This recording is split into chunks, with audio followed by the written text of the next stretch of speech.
Sa umaga pong ito I want to share about the goodness of God to the righteous. Kay buti ng Diyos sa taong matuwid. Kung meron pong gustong gawan ng kabutihan, ang Diyos ay walang iba kundi ang mga taong matuwid or righteous people.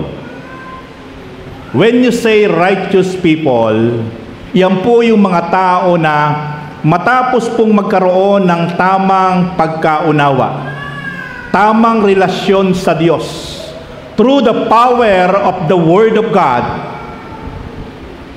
sa pamamagitan po ng gospel about Jesus Christ, ay nagpasimula po ang isang bagong dimension sa kanyang buhay. Na kung dati yung mga taong ito ay meron lang religion, pero without right relationship, wala po siyang panahon sa Diyos. Wala po siyang ginagawa na time and effort para po ibalik ang pasalamat at papuri sa Diyos. Kaya po yung pong mga taong righteous o yung mga taong matuwid sa harapan ng Diyos, ito po yung mga taong nagpasimula na nabago po ang way of living. Nagkaroon po siya lagi ng kasabikan, ng kauhawan, especially po para po bigyan ng kapurihan, karangalan, pagsamba, paglilingkod ang Diyos. Nagkaroon po siya ng masidhi na kauhawan at kasabikan sa paikinig ng salita ng Diyos, sa pag-aaral ng salita ng Diyos. Iyan po yung mga primary characters ng mga taong matuwid sa harap ng Diyos. At kapag po ang tao ay naging matuwid sa harap ng Diyos, mararanasan po ng mga taong ito ang kabutihan ng Diyos. Kaya po yung topic natin, I repeat again, the goodness of God to the righteous. Kay buti ng Diyos sa mga taong matuwid. Alam ko po na kapag tinanong ko po kayo, wala pong hindi nagnanais na makaranas, maka-experience ng kabutihan ng Diyos. Lahat po tayo ay nag-aasam. Lahat po tayo ay nagmimithi na ma-experience po natin yung tinatawag na the goodness of God. Because the moment we experience the goodness of God, dito po natin mararanasan ang kakaibang experience sa ating buhay. At ano ba yung mga pangunahing katangian ng mga taong mabuti, mga taong matuwid sa harap ng Diyos? Dito po sa aklat po ng Awit chapter 73 verse 1, merong binabanggit ang Diyos sa kanyang salita. Kay buti ng Diyos sa taong matuwid, sa lahat ng taong ang puso'y malinis. The primary characteristic of righteous people, ito po yung mga tao na may malinis na puso. Ito po yung mga tao na na-purify yung kanilang puso. Kaya ulitin ko po yung binabanggit ng Diyos sa kanyang salita in the book of Psalm or Awit 73 verse 1. Tunay na ang Diyos ay mabuti sa taong matuwid, sa lahat ng taong ang puso'y malinis. Kaya ang makakaranas po ng kabutihan ng Diyos ay yung mga taong may malinis na puso. Yung mga taong purify ang kanilang puso. Mararanasan po ng mga taong ito ang tunay na kabutihan ng Diyos. At yan po pala ang primary characteristic o kauna-unahang katangian ng mga taong matuwid sa harap ng Diyos, na nagpasimula ang puso nila ay malinis sa harap ng Diyos. Tabanan niya po natin yung ating mga dibdib ng ating kanang kamay. Ano po ang ating nararamdaman? Wala po bang bigat? Wala po bang hinanakit? Wala po bang galit? Wala po bang sama ng loob? Sapagkat ang katangian ng mga taong matuwid sa harap ng Diyos, malinis ang kanyang puso at damdamin.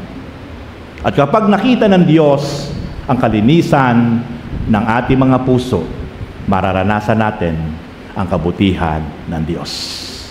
Meron pang binabanggit ang Bible about righteous people.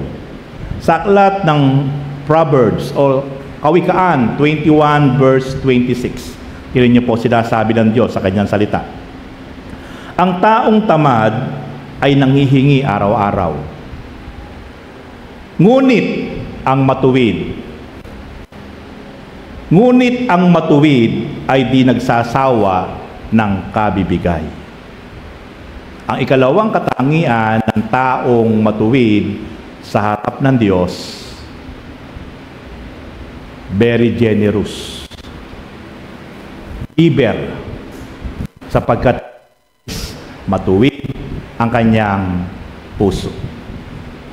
Ulitin ko po, kapag palang isang tao'y malinis na ang puso, kapag ang isang tao'y matuwid na sa harapan ng Diyos, ang isa palang pangunahing katangian niya, nagiging generous na siya. Hindi siya nagsasawa ng kabibigay. Hindi siya nagiging maramot sapagkat siya ay may malinis na puso at siya'y matuwid na sa harap ng Diyos. Kaya naalala ko si Abraham. Dahil si Abraham ay sobrang kinalugdan ng Diyos. Hindi siya naging maramot sa Diyos. Nung hingi ng Diyos yung kanyang kaisa-isang anak na si Isaac, walang reklamo. Handa niyang ihandog sa Diyos. Napaka-generous ni Abraham. Kaya sobra siyang kinalugdan ng Diyos. Sobrang naranasan ni Abraham ang kabutihan ng Diyos sa kanyang buhay.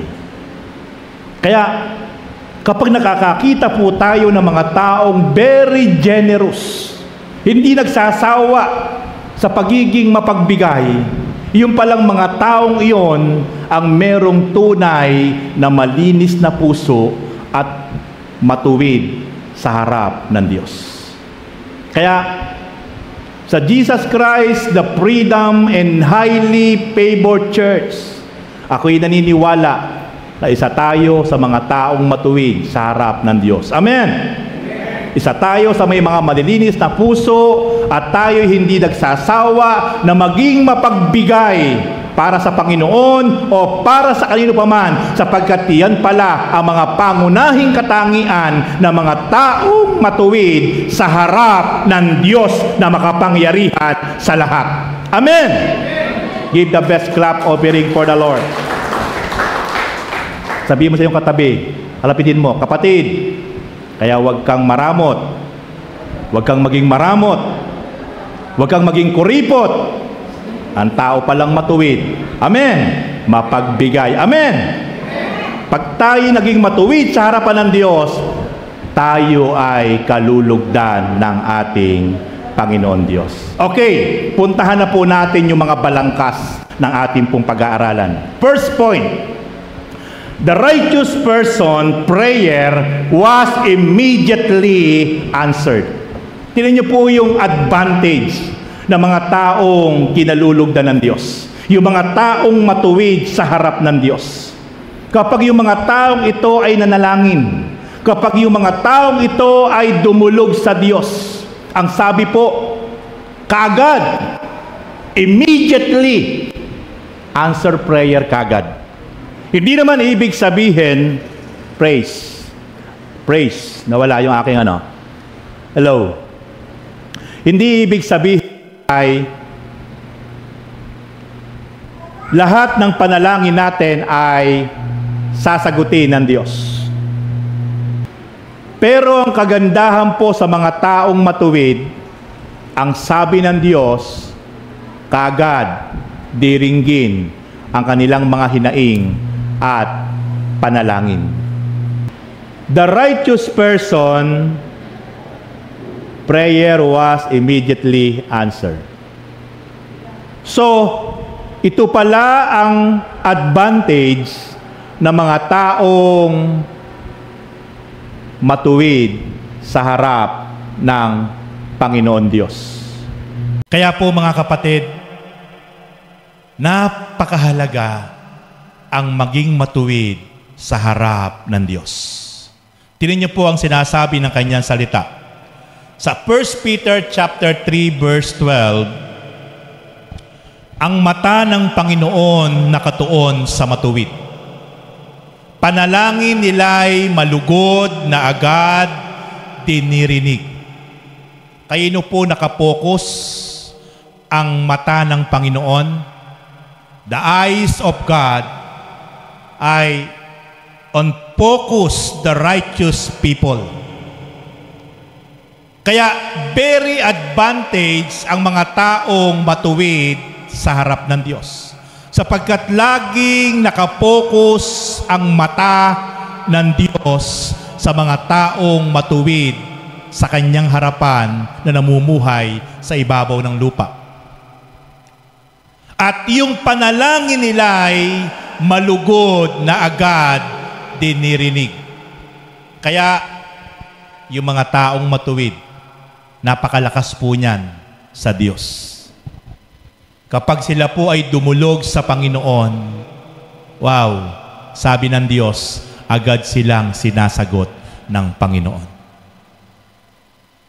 Kaya ito po ang isa sa pinakamagandang maging katangian po ng bawat isang tao na nabubuhay sa ibabaw ng mundo. Ngunit tuwing makikita ang sa taong gawa'y lihis, yaong banal niyang mukha sa puot ay nagngingit-ngit. Kabaliktaran naman po sa mga taong laging lihis ang kanyang ginagawa, sa mga taong laging gumagawa ng mga hindi kalugod-lugod sa harapan ng Diyos. Yung banal na mukha ng Diyos ay nagagalit siya, nagngingit-ngit siya, sapagkat hindi niya nagugustuhan yung ginagawa ng mga taong ito na hindi sumusunod sa kanyang kalooban. Awit 34 verse 17. Agad dinirinig daig ng matuwid. Inililigtas sila sa mga panganib.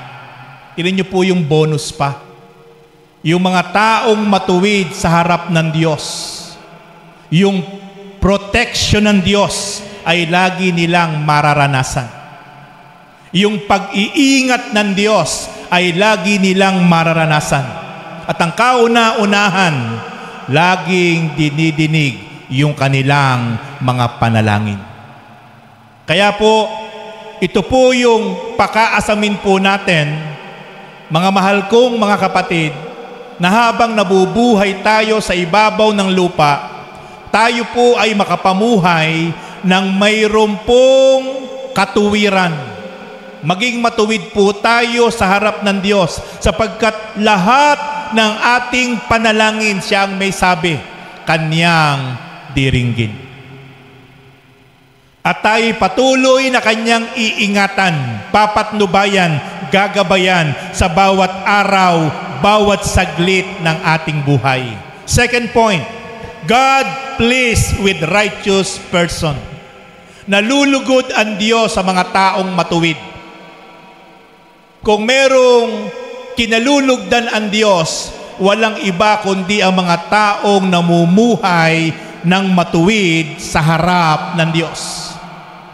Proverbs chapter 12 verse 2, si Yahweh ay nalulugod sa taong matuwid, ngunit sa masama siya ay nagagalit. Kalabitin niyo po inyong katabi. Sabihin niyo po, kapatid, galit pala ang Diyos sa mga taong masama. Hello? Kaya tayo po as a Christian, as a believers of Christ, kailangan po tayo patuloy na maging matuwid, araw-araw dapat binabago tayo. Araw-araw dapat binabago tayo ng ating Panginoon. Hanggang sa tunay tayo talaga'y maging karapat-dapat sa Kanyang harapan. Sapagkat nalulugod ang Diyos sa mga taong matuwid. Ngunit sa mahasama, Siya ay nagagalit. Kaya, kung bakit maraming tao, at the end of the day in his life, nararanasan po nila ang katakot-takot na kalungkutan, miserable sa buhay, sapagkat yun na po ang bunga ng galit ng Diyos sa kanilang baluktot at lihis na pamumuhay. Pero ang mga taong patuloy na lumalakad sa kalooban ng Diyos, ito yung mga taong nakakaranas ng kagandahang loob ng Diyos. Ito yung mga taong nakakaranas ng kabutihan ng Diyos. Third point, the righteous person is guided by God. Ang mga taong matuwid ay patuloy na pinoproteksyonan, sinasamahan, ginagabayan, iniingatan ng Diyos. Ingatan po natin yung ating mga sarili at lalo't higit iingatan tayo ng Diyos.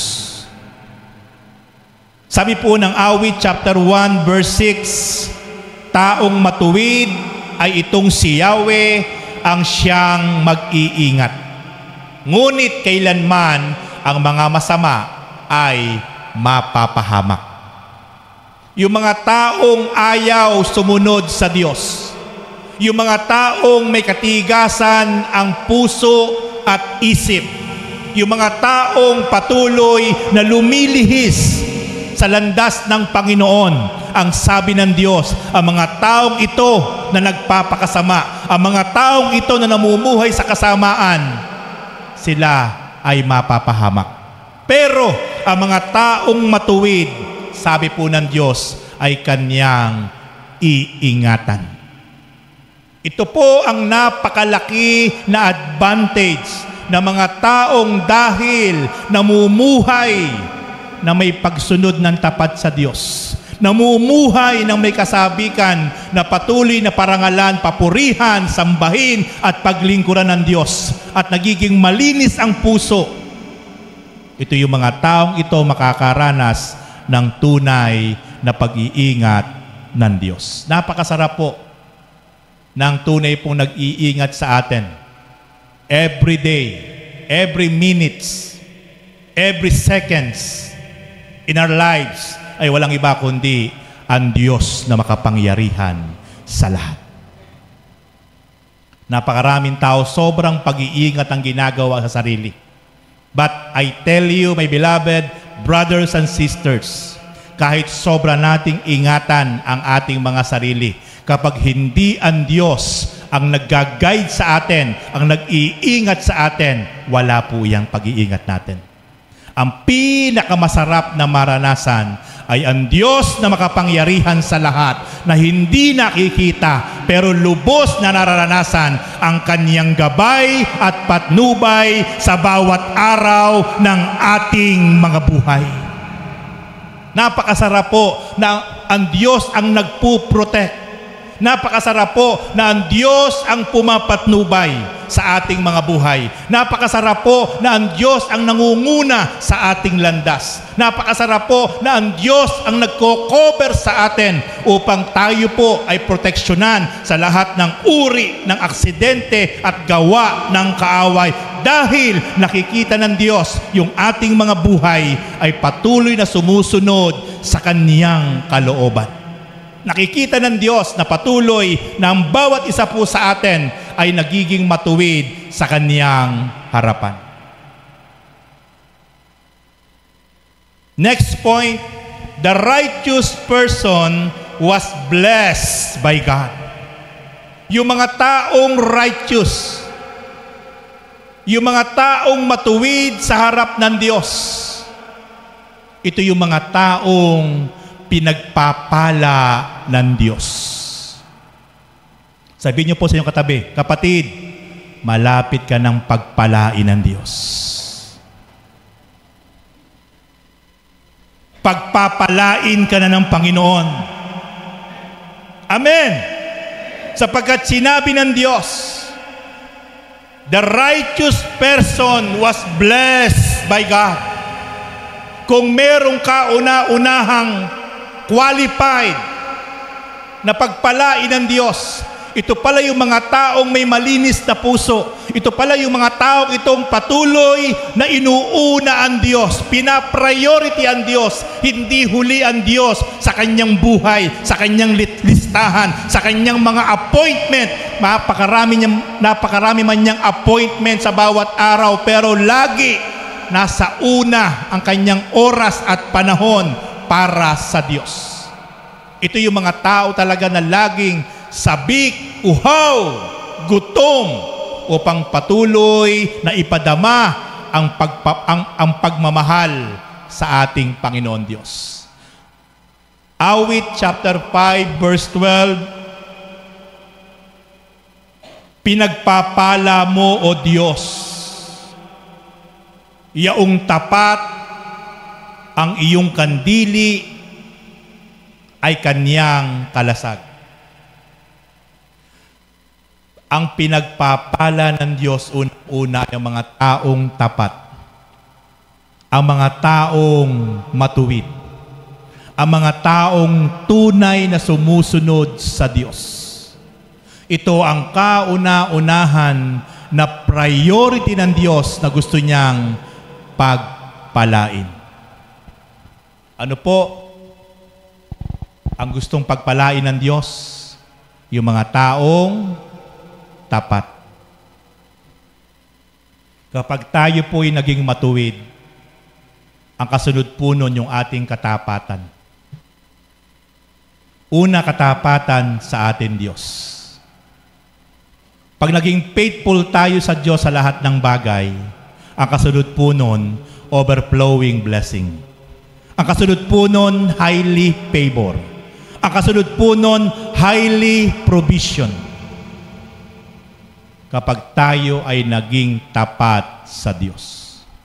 Pag tayo naging tapat sa Diyos, lahat po yun, kasama na po yun, magiging tapat tayo. Magiging tapat tayo sa ating asawa, magiging tapat tayo sa ating kapwa, magiging tapat tayo sa ating hanap buhay, magiging tapat tayo sa anumang bagay kapag inuna nating maging tapat sa Diyos. Kaya, napakalaki po ang advantage ng mga taong tapat sa Diyos. At kapag tayo po naging tapat sa Diyos, ang pangako ng Panginoon, pinagpapala ng Diyos ang mga taong tapat at may matuwid na buhay sa harap ng Diyos. At alam ko pong lahat tayo ay nag-aasam at naghahangad ng pagpapala ng Diyos. Ang susi po, kailangan po nating maging faithful sa Diyos. Ulitin ko po, kapag naging faithful tayo sa Diyos sa lahat ng aspeto ng ating pong pananampalataya, ng ating ginagawa, dadaloy na po yun. Gagalaw na po yun sa ating lahat sa kabuuan ng ating buhay. Magsisimula tayo maging faithful sa ating asawa, magsisimula tayo maging faithful sa ating hanap buhay, magsisimula tayo maging faithful sa ating mga kapwa, at kapag ganun po ang nangyari, ito po yung sinasabi ko po sa inyo, hahabulin tayo ng biyaya at kabutihan ng ating Panginoon Diyos, sapagkat yan ang pangako ng ating Panginoon. Last point. The righteous person was helped by God. Yung mga taong matuwid sa harap ng Diyos, ito yung mga taong grabe ang tulong na gagawin ng Diyos. Grabe ang galaw ng Diyos sa kanilang buhay, sapagkat ang Diyos ang tunay na tutulong sa Kanya sa anumang sitwasyon na Kanyang kakaharapin. Kaya napakalaki po ang favor na matatanggap ng mga taong patuloy na nagiging matuwid sa harap ng Diyos. Sabi po ng awit 34 verse 19, ang taong matuwid, masuliranin man sa tulong ni Yahweh, agad na maiibsan. Ano po yung ibig sabihin na masuliranin man? Kahit marami ka nagiging problema, kahit marami ka nagiging trials, challenge, problem sa buhay, pero ang pangako ng Diyos, kagad maiibsan. Bakit? Sapagkat merong Diyos na tutulong sa bawat isa sa atin na nagiging matuwid sa harap ng Diyos. Kabaliktaran po sa mga taong hindi po makaahon-ahon sa mga kinakaharap po niyang pagsubok at problema sa buhay, na para bagang sa konting galaw at kislot, para siyang nasa isang kumunoy na lalong lumulubog. Pero kaibahan sa isang taong matuwid, ang pangako ng Diyos, ang taong matuwid, kahit masuliranin man, kahit may mga problema, kahit may mga pagsubok, sa tulong ni Yahweh, agad maiibsan, mawawala, masusolve ang kanyang mga problema, sapagkat ang Diyos ang tunay na tutulong sa kanya. Hallelujah! Yan po ang advantage ng mga taong patuloy na namumuhay ng matuwid sa harap ng Diyos.